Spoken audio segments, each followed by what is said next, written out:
Okay, we are ready to go. For everybody that tried to log on, thank you. I appreciate you greatly. And now you finally get to see the fruit of the labor. Uh, so I'm so excited. I'm so excited. We have Miss Tamara Harris with us today. She's written an awesome, awesome, awesome book entitled "The Sisters Are All Right." Changing the broken narrative of black women in America. I'm so super excited. So tell us a little bit about yourself. We'll go into that, and then we'll get into the book. So I am a writer, and I usually write about race and gender and the ways they intersect with politics and pop culture and current events. That's so awesome.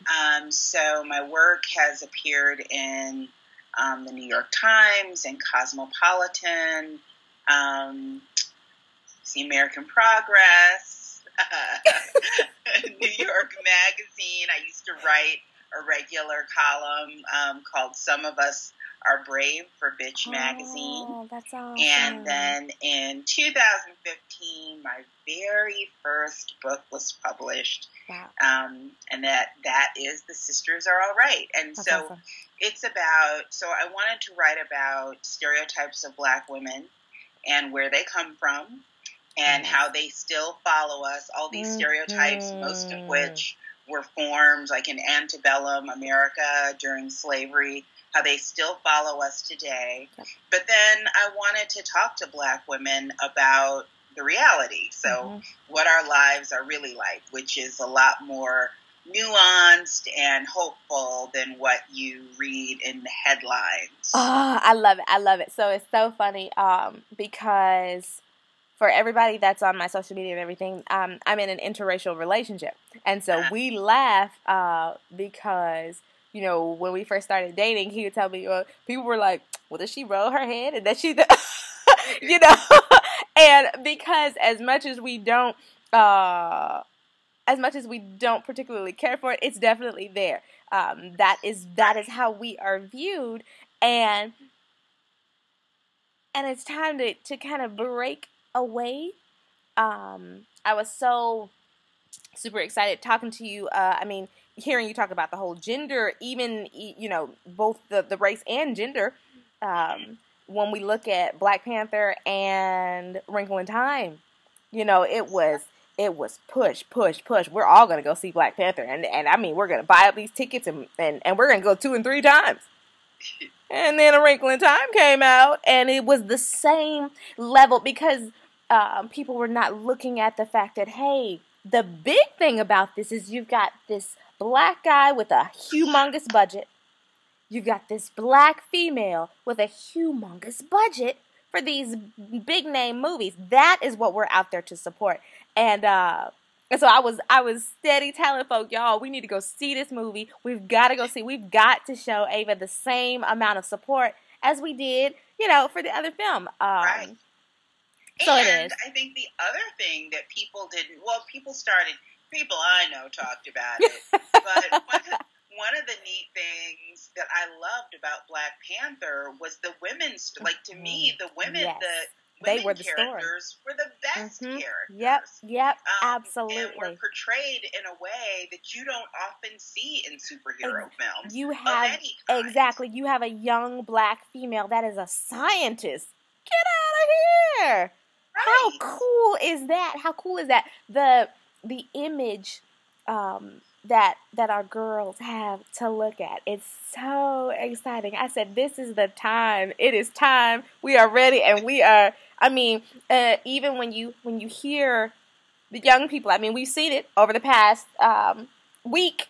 You know, we see what our girls are capable of. So I'm so very excited. I'm gonna get into my questions now. Okay, so my mom got me started doing this.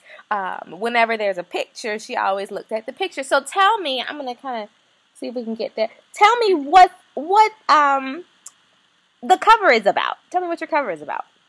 So that's actually the second cover that was on the book. There's another cover that's slightly different. The picture on the front is a bunch of young girls. Oh. So it's a slight change. But the picture, both of them were actually done by an artist, a black woman in Oakland named Adie Roberson. Mm-hmm. And I first became aware of her when she illustrated an article that I wrote for Bitch Magazine. Very nice. And it was actually an article that, part of that article became the chapter in the book about strength. Cool. But I loved her illustration so much, and everyone that looked at it fell in love with it. And so, that's awesome. you know, when my publisher and I started talking about what the cover should look like, I was like, is there a possibility? They said yes. And luckily she said yes. That's awesome. And I'm excited.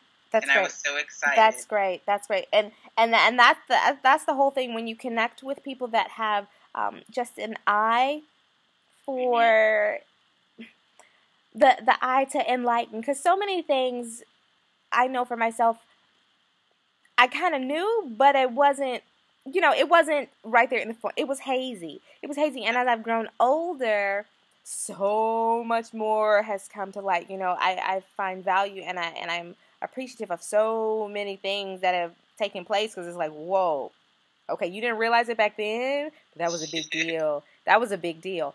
So that's super, super, super cool. When you sat down to write, what was the whole point?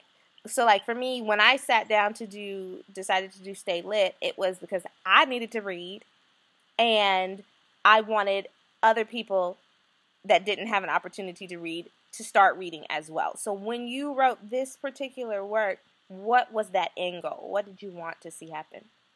So I always tell people that Steve Harvey pushed me over the edge. Because about five years ago or so, you may remember, there was this whole discussion about black women and why we don't get married, why we're half as likely to marry as our white counterparts. No! And the answer, according to everyone, seemed to be that there's something wrong with us, that there's something we needed to do differently. Oh my goodness. Like I talk about in the book how, you know, that year ABC News hosted like 2 panel discussions. One of them was called "Why Can't a Black Woman Find a Man?" That's the year Steve Harvey's book came out, Act Like a Lady. Yes! Whatever yeah. it is. And several other books came out. And the general consensus seemed to be that, you know, black women were too independent, or they were too aggressive, or they don't know how to treat a man. You know, there was all of this, let me teach you how to be marriageable black woman. Wow. And it bothered me for a host of reasons. Absolutely. Because it was so reductive and it was so sexist. Mm-hmm. It first of all didn't talk about the fact that, one, black men are just as unmarried as black women are. Mm-hmm. 2, that people of all races all over the world are getting married less. It seems to be a cultural shift. Yeah. But it was only viewed as dysfunctional in black women. Wow. And it sort of erased, you know, there are black women who don't want to get married. Mm-hmm. There are black women at the time, gay marriage wasn't legalized. There are black women who couldn't get married. And there were black women like me who are married. And actually, the census seems to show that black women get married later. If you look at, you know, older age groups, then, you know, the gap shrinks some. Yeah, I mean, so, I'm 29, and my mom was totally married at, like, 23. I laugh about that all the time, and I was like, girl, there's no way. I didn't get married until I was 31. So, you know, so there are all these nuances to this issue, but it all seemed to boil down to, something must be wrong with black women. And so I started actually writing a book about black women in marriage, but I realized in talking to my publisher, and also the more I interrogated it, really the same stereotypes and biases that were sort of at the heart of the marriage issue were also at the heart of a bunch of other issues, like the way black women are viewed as mothers, or, you know, or the way our beauty is viewed. And so, you know, we agreed that it would be great to do a more expansive book to definitely look at marriage, but look at some of the other ways that we're affected by bias too. You know, when I was reading the book, I chuckled a couple of times because, is it the movie The Brothers? I think Bill Bellamy. The scene is my favorite scene of probably all films. He had started dating a white girl. And something happened in the restaurant and she cut up. I mean, she was just fussing at whoever it was.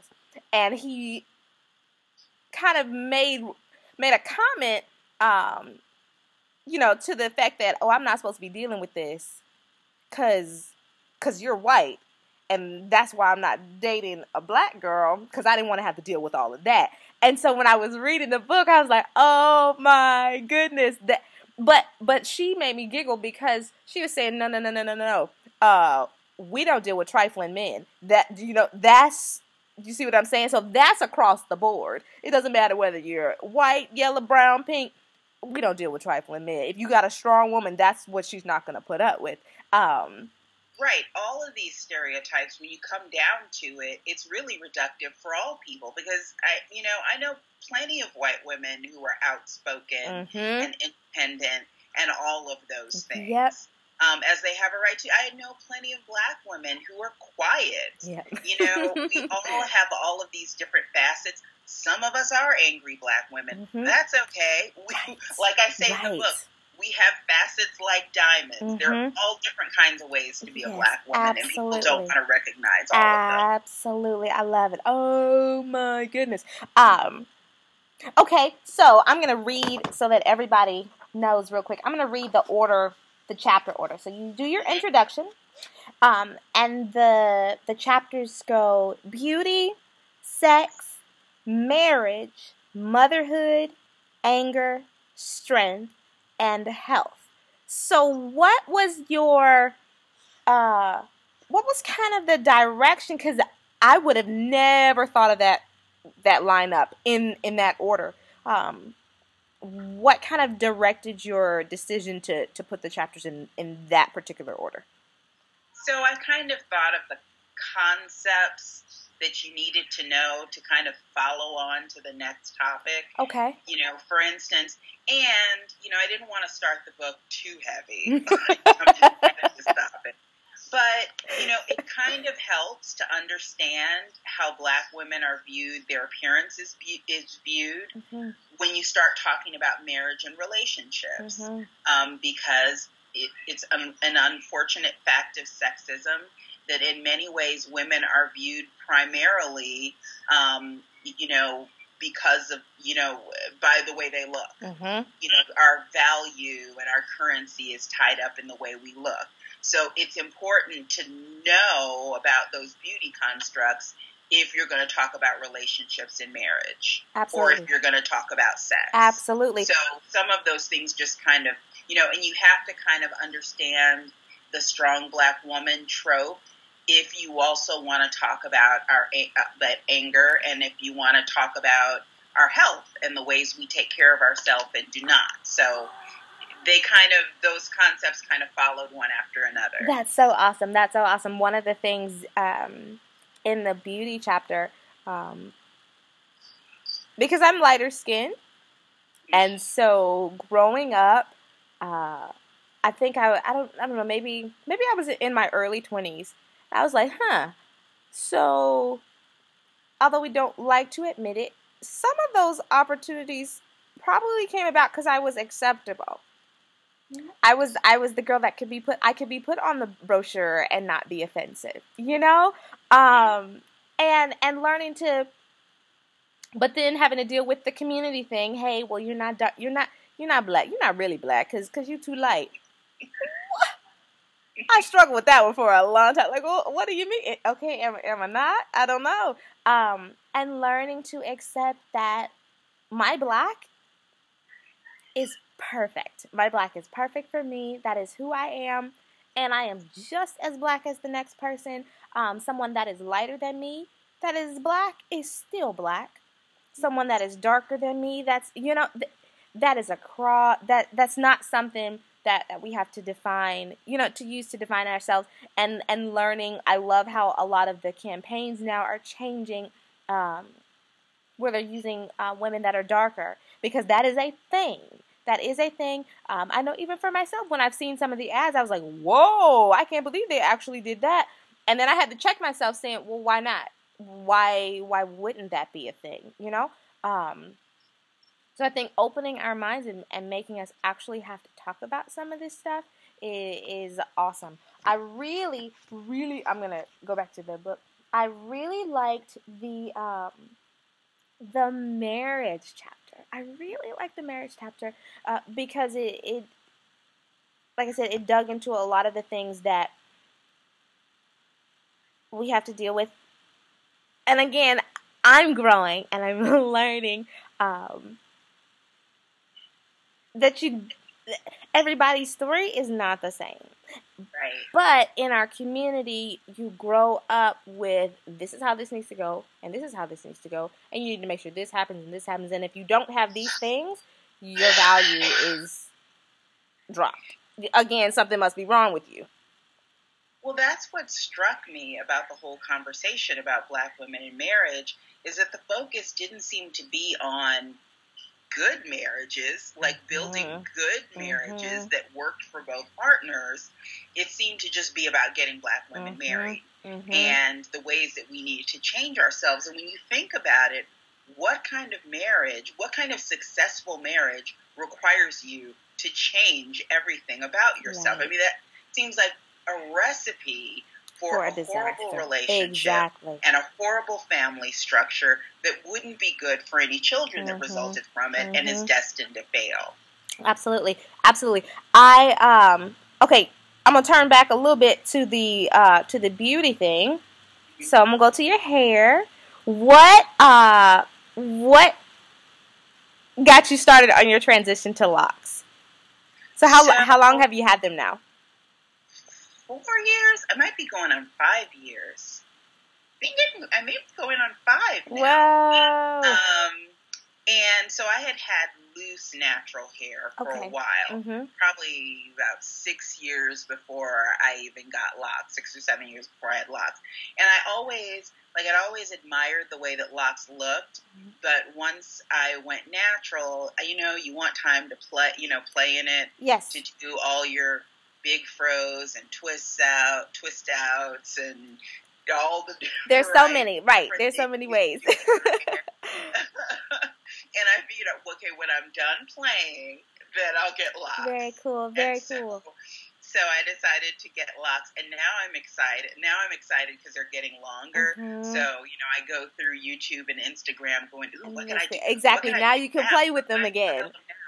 But the reality is I've also gotten lazy now that my hair is natural. So I look up all these styles and I'm like, ponytail. So we're going to keep it simple and keep it moving. So how did you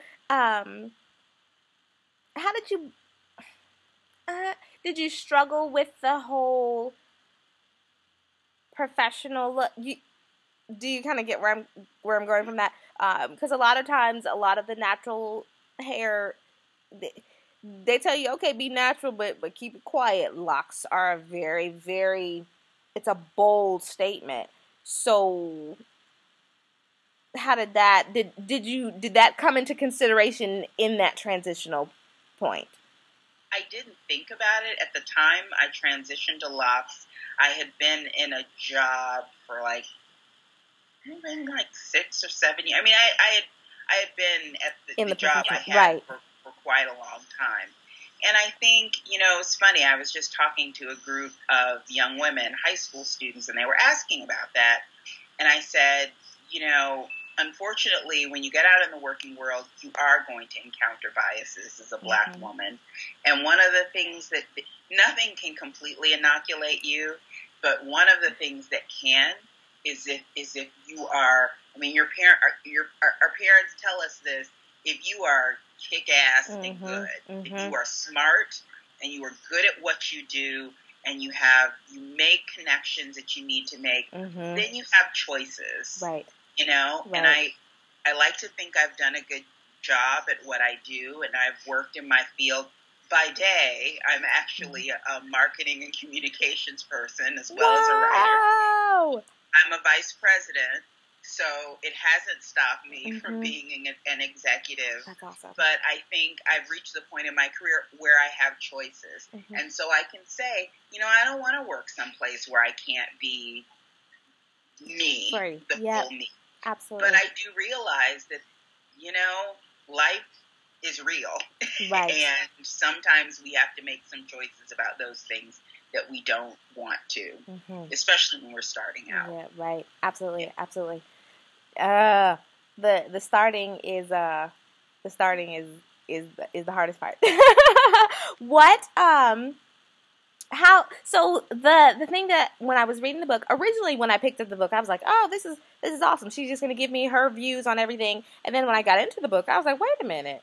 Well, these are experiences. These are lives, which is awesome. You draw so much more when you see how the author is trying to pull the story. It's not just my thoughts. No, this is really what's going on out here. And these are true stories. So how did you pick the women that you interviewed for the book?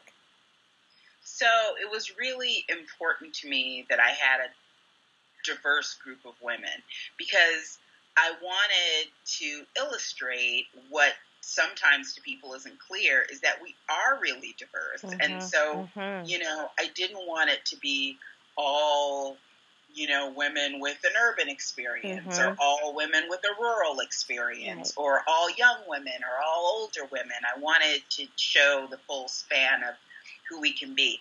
Honestly, I started off just, friends and friends of friends. Do you know anyone who might be interested? I sent out information to some magazines and blogs that I knew that catered to Black women to see if I could get women to reach out to me.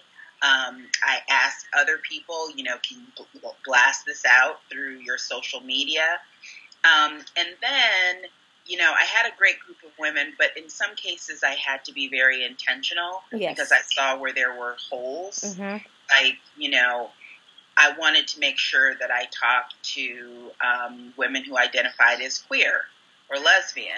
I wanted to make sure that I talked to senior women, and so in some of those cases, I had to go out and specifically look for those women. They weren't coming to me naturally.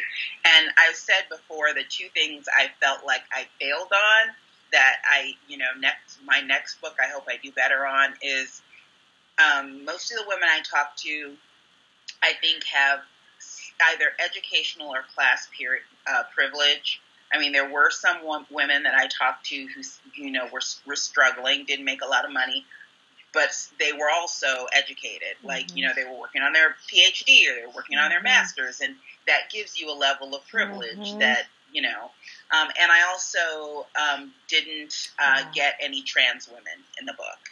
So those were two oversights. Wow. And again, those are things that we don't think about. Like it didn't cross my mind. And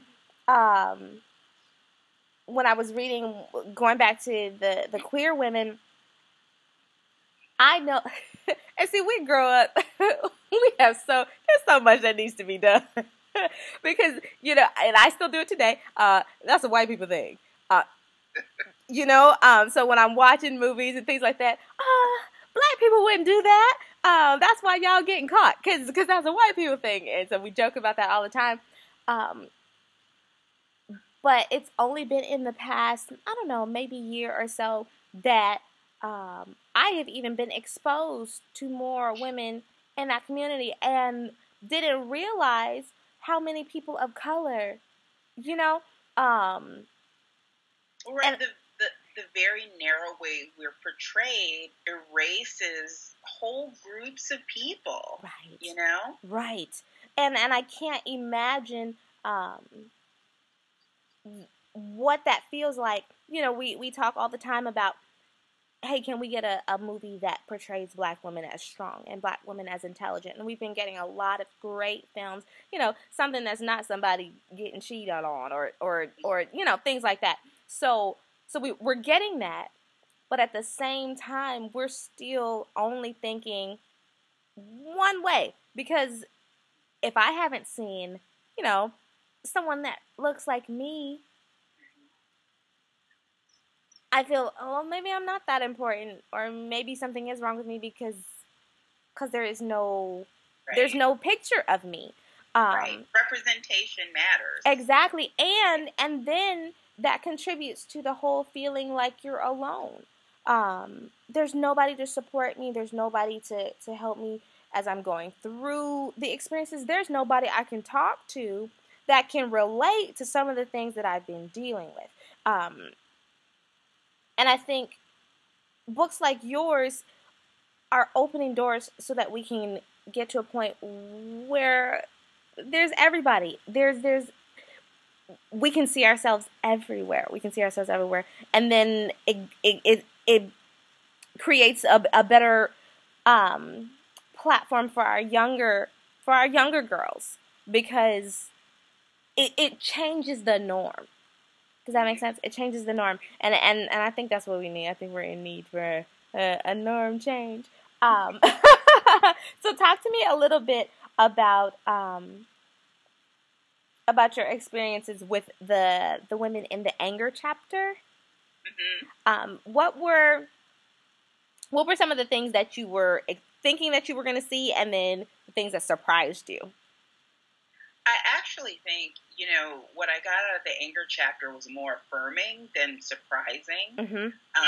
I said writing this book was like the cheapest and best therapy ever, because it was great to talk to all these Black women and go, yeah, exactly. That's how I feel too, in a lot of cases. But I think the one thing that I heard from Black women about anger is the stereotype of us as being always angry kind of robs us of our range of emotions, because the expectation, there's one woman in the book who talks about having a conversation with her boss, and her boss, she's like, I wasn't angry at all, but her boss kept going, now don't get upset. Don't get upset. Are you upset? Don't get upset. And she's like, well, I was starting to get upset because you keep throwing it in my face. Yes. And so some women talked about how they feel like they have to be extra obsequious at work, like they have to be extra happy all the time. And when there are moments when they should be legitimately angry. And that's another thing that came up a lot. There are a lot of reasons for, Black women as a collective to be rightfully and righteously angry. Yes, absolutely. And the idea that we're just angry for no reason and angry all the time and aggressive, it robs us of our ability to be angry legitimately. Right. And I think, again, learning that it's okay, because for me, I'm a super, super smiley girl. I'm super energetic. I'm the cute, lovable one. No matter where we go, it happens. And here, maybe over the past couple of years, I've had to accept that, hey, you don't have to. And people have told me that before, which I am super grateful for now. I wasn't ready to hear it and accept it at the time, but people have told me in the past, you don't have to be happy all the time. If you're feeling upset, then you can say, no, I'm feeling upset, and you need to leave me alone. and learning that, okay, it really is okay. I'm not giving a negative, you know what I'm saying? I'm not making us look bad, and because that was something that I was concerned about. Well, whenever I go into a circle, I don't want to make, because number one, I'm Black and a female. So that's two things right there off the bat, that can come back to bite me. To have to carry. Right. Like, that's unfair to have to walk into a room and carry millions of Black people and millions of women. And I didn't think about it like that. It's true, but that's what we've adopted. That's what we have accepted, and now I feel like we're getting a group of women that are saying, no, I'm not about to do this anymore. This Right. no, that's we're past that. We're past that. I'm gonna deal with my stuff, and that's it. I don't have time for anybody else's anything. That's what people are allowed to do. Yes. You know? Right. Okay. So, what is? So I'm 29. And I'm out here just, going day to day. What is something that you would encourage someone in my, I'd say my age bracket? Because, there's so many other factors. You talked about that. So there's so many other factors. But somebody in my age group, what's something that we can do, again, to kind of push the negative narrative to the side and evolve into something more positive? Live your truth and tell your story, whatever that authentic story is. And don't be so focused on getting rid of the negative narrative, because, then you find yourself bending who you really are. Like, many of the women I talked to said, I do fit some of those stereotypes. Mm-hmm. I do. You might be a single mother, or you might be overweight, or you might be angry, or you may be unmarried. You might fit some of those stereotypes. That's okay. That's a facet of who you are. That's not all you are. So instead of worrying about mitigating those negative stereotypes, worry about being your authentic self and living authentically and telling your story so people understand the range of what Black women can be. I love that. Because we always talk about, when you look at the world as a whole and all of the issues that we have and all the things that need to happen, if you stay focused on looking at that big picture, it will drive you insane, because there's so much that needs to happen. But even in that, if you're looking at that big picture, you're missing that person that's down the street that you can totally help right there, because you're looking at this whole big picture. So you work on you, and if she works on her, and if she works on her, then by the end of the day, we've got a whole different a whole different group of women.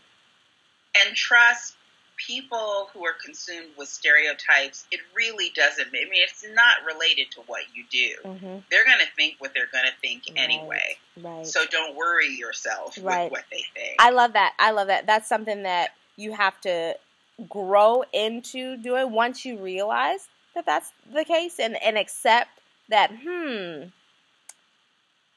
I am professional whether I've got locks or whether I've got flat iron straight hair.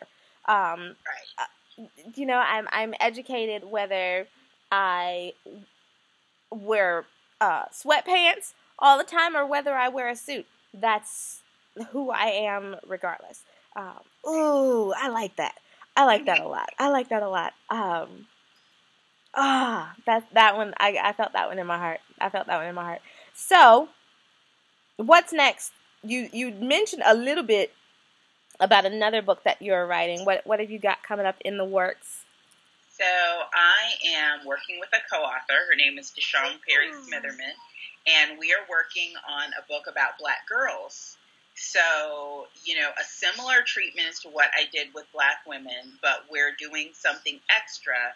So we also want to offer some guidance on how, those of us who love Black girls, whether you're an aunt or a mom or a grandmother or a friend or a cousin, how can we nurture them so that they can be all right now instead of like when they're 30 or 40, 50, right? And finally getting it. Right. Like, how can we radically raise them so despite sexism and despite racism, they can be okay? That's awesome. Right now we're having the same kind of interviews with Black girls as I did with Black women. So Black girls between 14 and 22, we're talking to them about school and about mental health and about sex and about family and all of those topics. And we're also talking to experts about the same thing. So if anyone who is watching this and they're interested, either they know a girl that's interested between 14 and 22, or they work with girls, or they're a mom, they can go to TamaraWinfreyHarris.com and look under the tab Saving Black Girlhood. That is so cool. I've got 3 girls that popped into my head right just then that I'm going to say, hey, so I'm going to need you to do this. Oh, that's awesome. That's awesome. If you don't break it, you don't have to fix it. So start it strong from the beginning, and then you will have a community of women that are not that are unstoppable. Oh, that's awesome. Can you imagine if every black girl like knew that fundamentally, no matter what challenges she faced, she is all right. It's not her. She is not broken. She is not wrong. Hello, that is exactly what A Wrinkle in Time was about.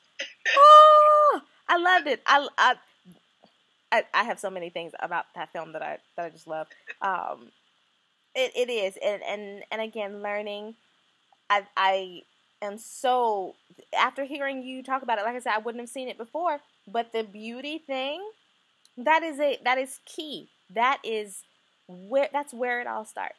That's where it all starts, because everything that we do is to be pretty enough. It's to be accepted. I just heard the song Try. I cannot remember who it's by, and I feel so bad. But the lyrics blew me away, because it says, it starts out with put your makeup on and get your nails done and run the mile so you can stay slim so that other people like you. And then it goes over some more things, and then it says, yeah, you're doing all this stuff so that other people like you, but do you like you? At the end of the day, do you like you? Just be yourself, because at the end of the day, that's what counts. Oh, I am so excited. I can't wait to read the book. You better make sure I know that it came out. Okay, so you've given us several statements already, but I had asked you to think about one statement to leave us with, one thing to tell all of our black girls.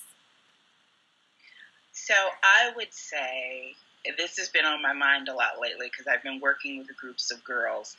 Support and love each other. Mm-hmm. And don't be complicit in your own oppression. Mm-hmm. You know, we can change our narrative. We can change the narrative about black women, but we cannot do that if we are furthering it and, you know, we're internalizing it. Mm-hmm. Mm-hmm. So, you know, one thing that we can do is love on each other, support each other, and refuse to further these stereotypes about us. So when you find yourself talking about other black women and to other black women, think about whether you're furthering the stereotype, whether you're increasing the love for black women or not. That's awesome. That's awesome. Increase the love for our black women. Ooh, Miss Tamara, you are phenomenal. I am so excited because, see, now I am building up a support system of phenomenal women that I am intending to keep in contact with and continue to grow with. Like I said, we want to see you grow. Miss Nia, who we had in February, I love all of the things that she's doing. And the upcoming author is, it's called I Hear That Girl. And so yes, and so they do a lot of things again to support the issues that we as black women are facing, and just show again that you guys, there are people out there to support you. We hear you. We know that these things are real. So let's work together to grow and make our black extra awesome. I love it. Thank you again so much for tuning in and for sitting there working with me all this time with all this technology. My goodness. But hey, you set it up so that going forward, I'm not going to have any problems. I know exactly how to take care of everything no matter what. So again, thank you so much for taking the time to sit and chat with me. And I cannot wait for the new, the little girls are all right. Tag me on all the things so I can share this conversation. Absolutely. Absolutely. And then, like I said, once the new book comes out, we'll have to do it again. Awesome. I love it. Thank you. Bye-bye. Bye.